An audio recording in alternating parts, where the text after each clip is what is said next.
Good morning to all of you. Friends, today we are to conclude our continuing topic, the meaning and concept of principles of natural justice, by focusing on four important points. Number one, the change in the philosophy during Reformation. Number two, modern meaning of principles of natural justice. Number three, the interpretation and explanation to the phrase natural justice by English courts. And number four, natural justice in accordance with the Supreme Court of India. During the period of Reformation, the secularism had been central and fundamental political thought. The forces of secularism repudiated medieval thought and concentrated on individual phenomena. The thinkers during this period were trying to propound the new concepts to make specific inquiry into specific problems. With the growth of particularization, they realized and felt the need to evolve a new secularized form of universalism, which was introduced as entitlement. It was established that the man has certain basic problems in relation to his environment or nature which differ in degree and dimension, and therefore no theory can be applied universally to all without making inquiry of circumstances and problems to which this theory is to be applicable. It was also realized that a systematic pattern of ideas and values had to be evolved out of doctrine of natural law for universal application and acceptance. Professor I.P. Massey says that this juristic humanitarianism, with its universal approach, led to the development of principles of natural justice. He further says that dogmatic approach to problems of the Dark Ages gave way to a more particularized approach of problems during Reformation and to a more specialized inquiry into a specific problem. And this led to the individualization of justice. According to him, in the course of time, systematic patterns developed out of this particularization led to the development of general principles of universal application, which came to be known as principles of natural justice. The basis of principles of natural justice is the rule of law, and the observance of these principles is demanded by our sense of justice, which further demands that the total governmental system must conform to these principles. In its modern meaning, the natural justice represents higher procedural principles and standards developed by judges, which every administrative agency must follow in taking any decision adversely affecting the rights of private individuals. It means that principles of natural justice are attracted whenever a person suffers a civil consequence or any prejudice is caused to him by any administrative action. According to its dictionary meaning, the phrase civil consequence covers fraction of not merely property or personal right, but of civil liberties, material deprivations, and non pecuniary damages. In its comprehensive connotation, everything that affects a citizen in his civil life inflicts a civil consequence. This meaning of the phrase civil consequences has been quoted and adopted by the Indian Apex Court in its various decisions, importantly including S.L. Kapoor versus Jagmohan, Mohinder Singh Gill versus Chief Election Commissioner, D.K. Yadav versus JM Industries, Swadeshi Cotton Mills versus Union of India, K.I. Shepherd versus Union of India, and Union of India versus E.G. Nambudiri, etc. In the case of Tej Sri Ghag versus Prakash Patel, decided in 2007, the Supreme Court of India gives the example of civil consequences by holding that where an employee is transferred to a non equivalent post resulting in loss of pay, he suffers a civil consequence because his salary and status are adversely affected, and therefore principles of natural justice are attracted in this circumstance.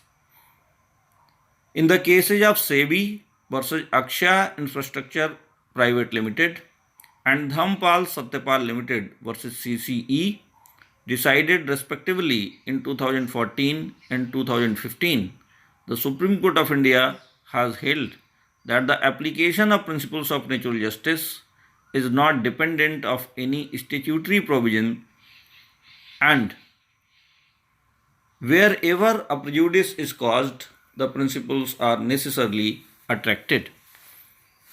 The phrase natural justice has also been interpreted, explained, and defined by various English and Indian courts. We can take the help of those explanations for understanding the meaning, nature, and content of principles of natural justice in better and convenient manner. In Drew versus Drew, Lord Cranworth defined the phrase natural justice as universal justice. In the case of J.D. Smith versus Her Majesty the Queen, Sir Robert P. Collier, when speaking for the Judicial Committee of Privy Council, interpreted the phrase as the requirement of substantial justice. In Arthur John Speckman versus Plumstead District Board of Works, it was defined as the substantial requirement of justice. In Wynett versus Barrett, Lord Esher M.R. defined natural justice as the natural sense of what is right and wrong. Further, in the case of Hopkins versus Smithwick Local Board of Health, Lord Esher, instead using the definition given by him in earlier Wynett case, chose to define natural justice as fundamental justice. In the famous case of Ridge versus Baldwin, it was defined as fair play in action, which meaning was also adopted by Justice Bhagwati in Menka Gandhi case before the Supreme Court of India. Lord Parker, in the case of Re RN 1967, preferred to describe natural justice as duty to act fairly.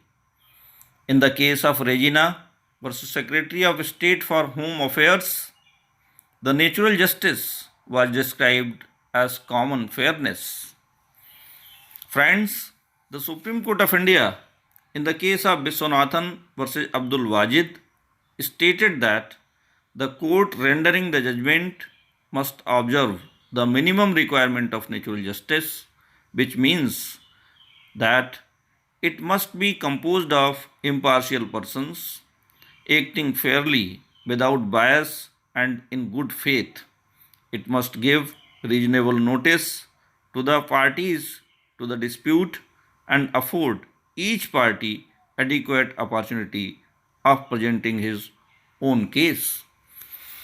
In the case of Bar Council of India versus High Court, Kerala, the Supreme Court of India has held that principles of natural justice cannot be put in straitjacket formula.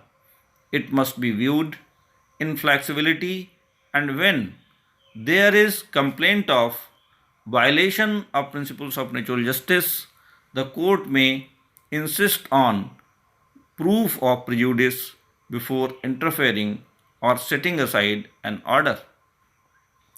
In the famous case of Menka Gandhi versus Union of India, the Supreme Court discussed the increasing importance of natural justice and observed that natural justice is a great humanizing principle intended to invest law with fairness and to secure justice.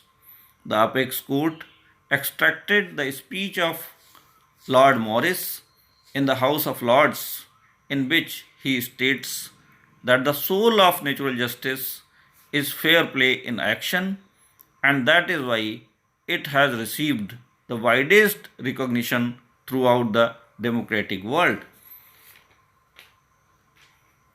The Supreme Court of India, in the case of Canara Bank and others versus Devashish Das and others, had analyzed in depth the meaning of phrase natural justice and the observations of the apex Indian court as to the meaning of principles of natural justice may draw some additional light to clarify it and to make it easy to understand.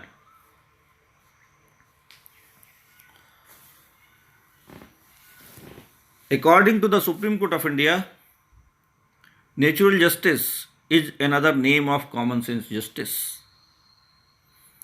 Rules of natural justice are not codified canons. They are principles ingrained into the conscience of man. Justice based on natural justice is based on natural ideals and human values. The Supreme Court says that the administration of justice is to be freed from the narrow and restricted considerations which are usually associated with a formulated law, involving linguistic technicalities and grammatical niceties. And the natural justice plays an important role to do the same. The Supreme Court says that it is the substance of justice which has to determine its form, and therefore the expression natural justice and legal justice do not present a watertight classification. It is the substance of justice which is to be secured by both, and whenever legal justice fails to achieve this solemn purpose, natural justice is called in aid of legal justice. And this natural justice relieves legal justice from unnecessary technicalities, grammatical pedantry, or legal prevarication. This natural justice supplies the omissions of formulated law. Thus, natural justice is the fundamental justice, universal justice, common fairness, it is the common sense justice, it is fair play in action, and is applied in accordance with the requirement of exigencies or circumstances, and therefore it is also called as circumstantial justice.